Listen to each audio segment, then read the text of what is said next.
पाकिस्तान की मौशी इस्तेहकाम में मदद देंगे, सीपैक को अपग्रेड करने के लिए तैयार हैं। चीनी नायब वज़ीर आज़म ने इसहाक डार को यकीन दहानी करा दी।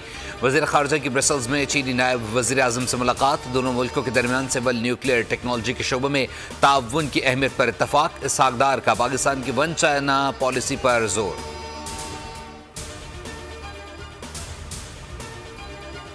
अफगानिस्तान के साथ मुसल्लह तसादुम नहीं चाहते, ताकत का इस्तेमाल आखिरी ऑप्शन है। रवैया नहीं बदला तो भारत अफगान तिजारती राहदारी बंद कर सकते हैं।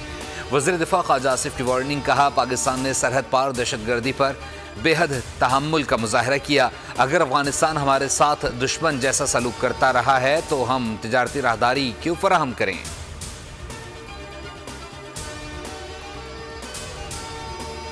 डेरा इस्माइल खान में खुदकुश हमला, 2 जवान शहीद। ISPR के मुताबिक खुदकुश हमलावर ने सिक्योरिटी फोर्सेस के काफिले को निशाना बनाया। शौदा में नायब सूबेदार यासिर शकील और सिपाही ताहिर नवीद शामिल। दोनों शौदा का ताल्लुक कोहाट से था।